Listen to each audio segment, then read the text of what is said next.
Welcome back, nerds. Fino here with a guide for Summer Anastasia. She's a 4-star archer introduced in Chaldea Summer Adventure, and she's on the same banner as Okita Saberalter and Caster Charlotte.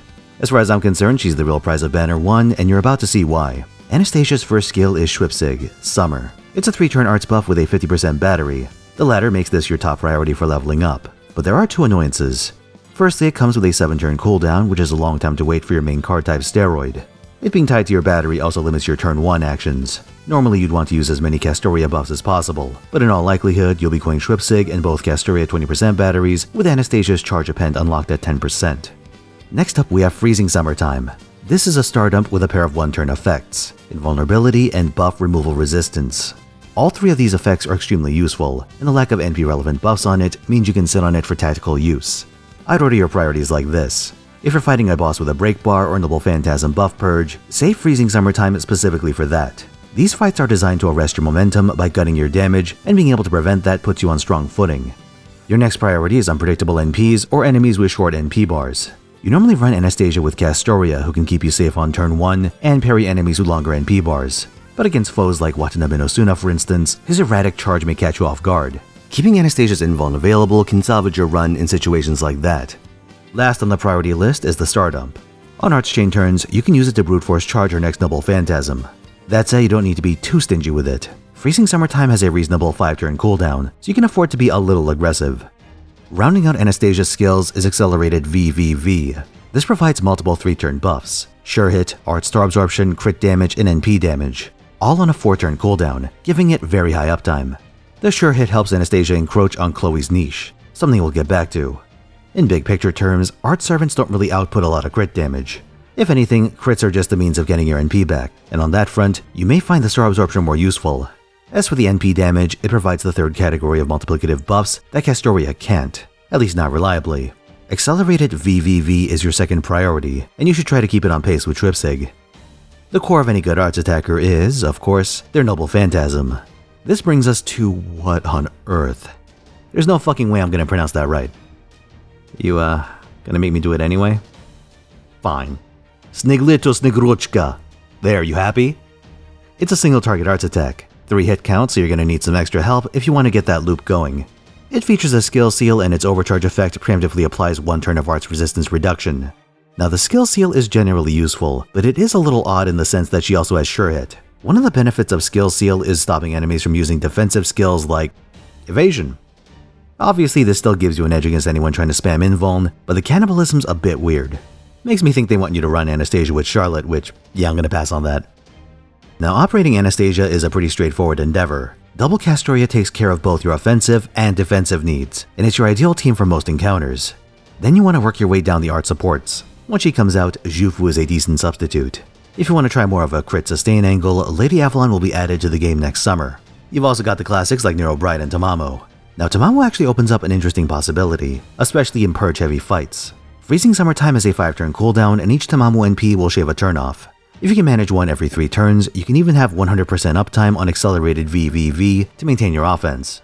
So for longer fights where you need to protect your buffs multiple times, you may have good cause to dust off the crusty old fox. For Tamamo, I'd run something like Prisma Cosmos.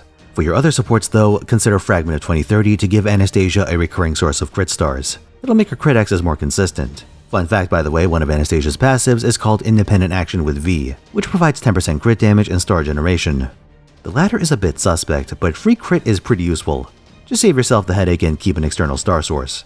Oberon is an excellent 3rd charger to finish off bosses with more substantial health bars. Because he also has massive batteries, he can guarantee your ability to fire off consecutive noble Phantasms. You have 2 really solid options for Anastasia as far as craft essences go. Black Grail is the ideal high-end option for burst damage, so if you have it, odds are you should run it. Ocean Flyer on the other hand is going to be your entry-level pick. You get it for playing Chaldea Summer Adventure, the same event Anastasia comes from, so if you've been slacking off, might want to get on that. For command codes, I'd recommend flat star options, especially if you aren't running 2030s on your supports. Holy Knight's Aurora is the gold standard for star codes, but I saw something pretty interesting on that list. This is the Silver Buddy Ring, which is added to the game during next year's Glasses event. Its single star isn't very impressive, but it grants 10% buff removal resistance. It's a pittance and I wouldn't rely on it for any consistent strategy, but against enemies with erratic purges or ones that are tied to their basic attacks, you can just throw this out and YOLO it. What do you have to lose? Anastasia has some big benefits. This game really wants you to have a single target arts archer. You could try to slum it up with a quick attacker like Altera, but quick teams struggle in longer fights, so I'd hesitate to put all my eggs in that basket. Uriel has a strong anti-male niche, but struggles outside of it. William Tell is okay, but pays the low rarity stat tax. Robin Hood hits very hard for a 3-star, but his single hit NP means you're entirely dependent on your face cards for sustained damage. So the commonly available options have their issues.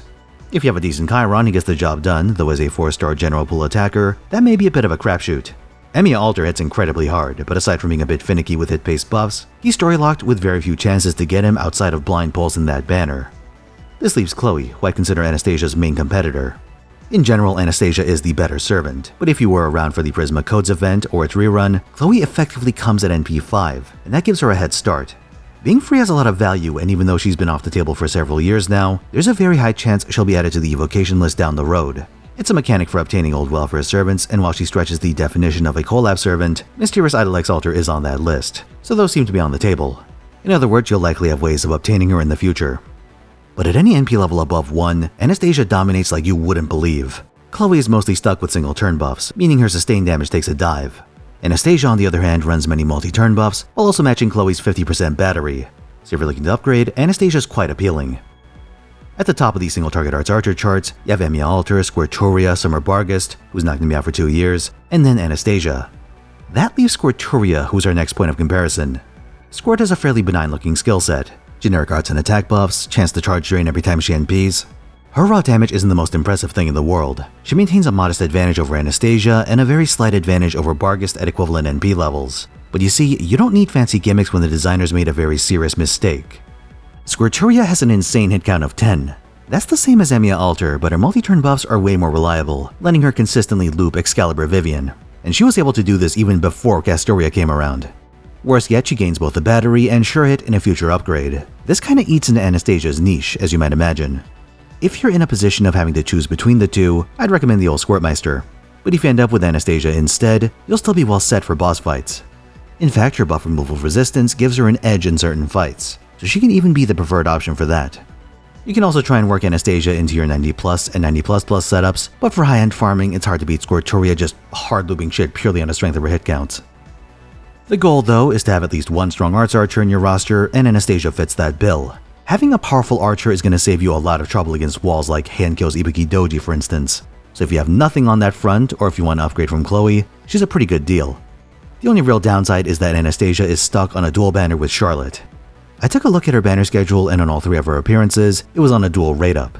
So you can get absolutely hosed by RNG and get like 10 Charlottes with 0 Anastasias. I got something pretty close to that result. I'll put up the highlights some other time. Charlotte's not bad by any means, as I talked about in her servant guide, but the point is that there's more than a little risk involved. So good luck. Thanks for watching. Like if you enjoyed this video, subscribe for more, and come watch me at twitch.tv/Finotaisen, where I stream every weekend, 3 p.m. Pacific time, Friday through Sunday.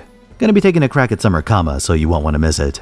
If you want to take a peek 2 years into the future, I rolled for the Summer Lost Belt 6 servants. Link on screen. See you there.